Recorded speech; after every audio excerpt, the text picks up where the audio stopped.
Good morning, folks. My name is Anand Bose. I am a mutual fund distributor and an insurance advisor.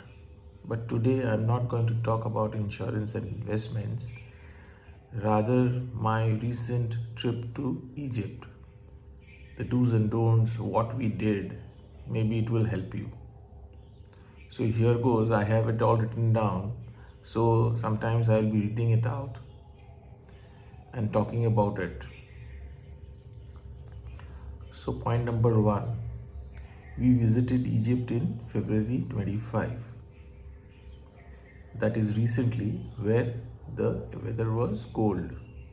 By cold, I mean approximately 12 degrees centigrade there. And in some of the places, it was extremely windy. So, you need a wind cheater, you need a good lotion, conditioner, and sunscreen to protect you not so much from the sun but from the wind. It literally bites into your skin. So the first thing to note is that the exchange rate is fixed there, which means 1 USD is approximately 50.24 Egyptian pounds. You can withdraw money from the ATMs, from the banks, anywhere. You don't have to show your passport to anybody, and it is fixed everywhere wherever you go. So you may as well, if you want to, exchange your currency from the airport, which we did. Point number two, you can get SIM cards from the airport, lovely airport. SIM cards from companies like Orange, Vodafone, etc. We went for Orange because the queue in front of the Vodafone counter was quite long. So both of us, we went for Orange. We got the info that Egyptians prefer USD to Egyptian pounds, the local currency. That is what we gathered from our local friends here in India, those who had been to Egypt before. But when we went there, that was not true, and they accept Egyptian pounds there. In fact, I would say they accept more Egyptian pounds than USD. So, as I told you, because the exchange rate is fixed, just go and freely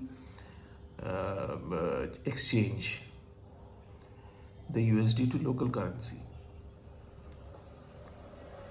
So we spent, let me bring my writing here so that I can read it properly. So we spent approximately 7 nights and 8 days in Egypt with a 2 night, 3 days cruise, Nile cruise. So on day one, we flew from, so I live in Kolkata, so we flew from via Qatar Airways. We flew from Kolkata to Doha transit 1.5 hours, and then we landed in Cairo in the afternoon. We took a car and went to our hotel, which was Ramses Hilton, which is a 5-star hotel bang in the center of Cairo. Day one, because it was afternoon, you tend to sleep it off. Then in the evening, you go out and have a look. So nothing much to do. Just get into your the life in Cairo. Just have a look, go around, have early dinner, go to sleep. Day two, we went to Alexandria. Alexandria was the erstwhile capital of Alexander and has a lot of historical monuments. So it is approximately 2.5 to 3 hours journey from Cairo one way.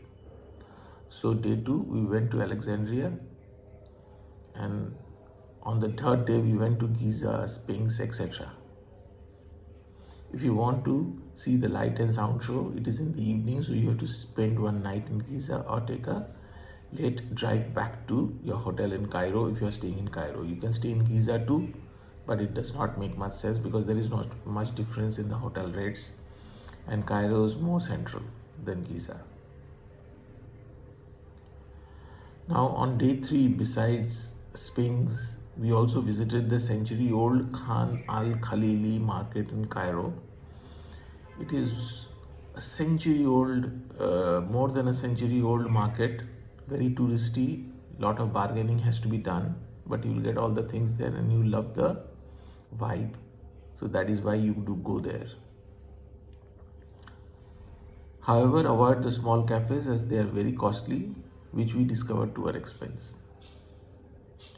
On the day 3, after going to Khan Al Khalili market, we went directly to the station. The station was very nice, but the trains were not. Our Rajdhani trains are better. Duronto trains, Vande Bharat trains are much better. So we took an overnight train to Aswan.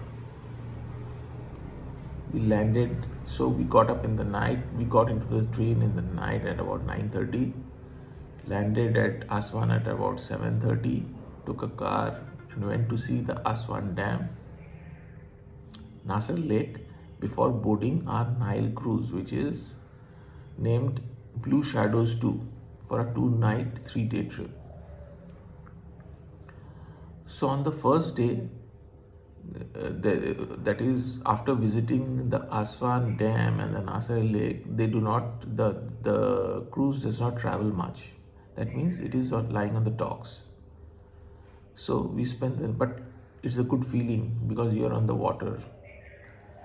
Yeah, the food is lovely, so enjoy the river, the water, the weather, and on the Nile, on the cruise, when you go to the top deck, it's really cold. The wind is blowing hard, so if you want to enjoy the wind, do have your wind cheater on, your caps on.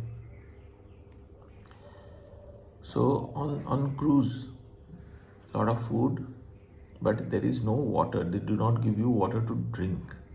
So you have to either buy from them, which is 80 Egyptian pound per 1.5 liter bottle, or you buy it from outside and bring it on the cruise.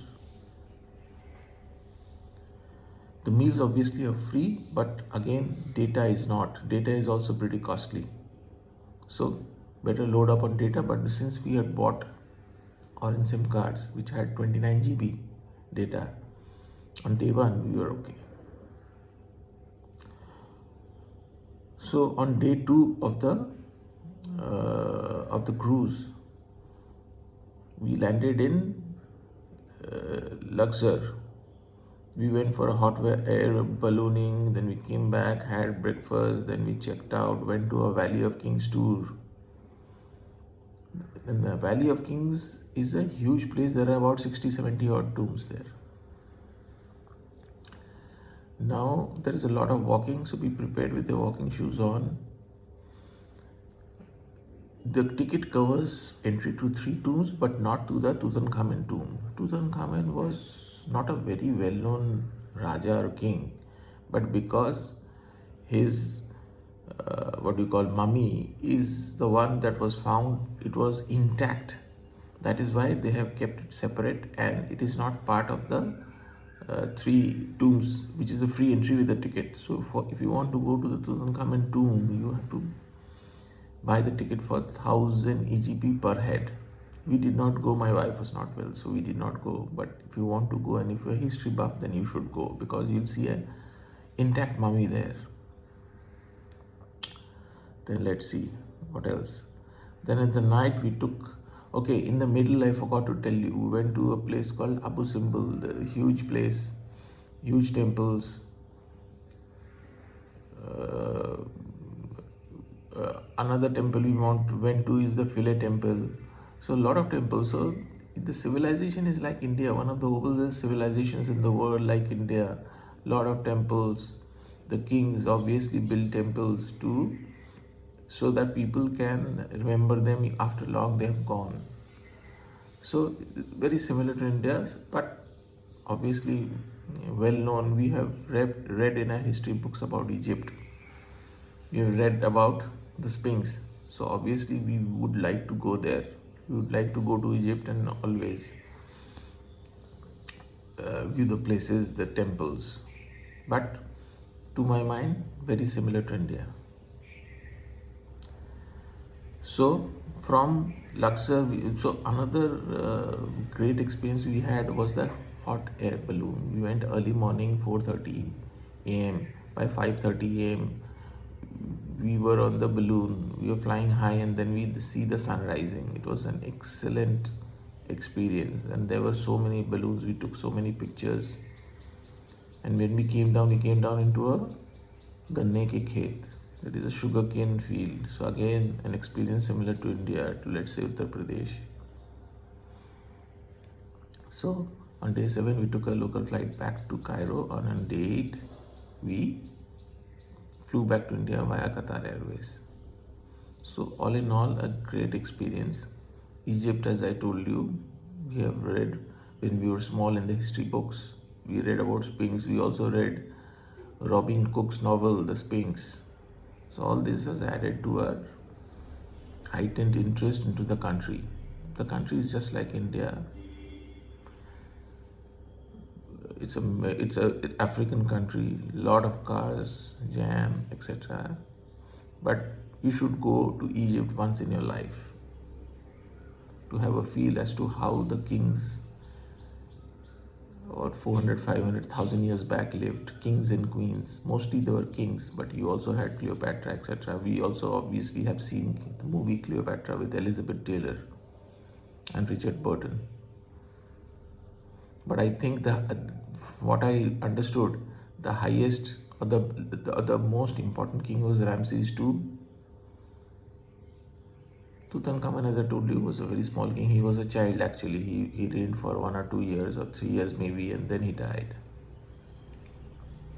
So all in all, a great trip, and I would suggest that you also visit Egypt at least once in your life.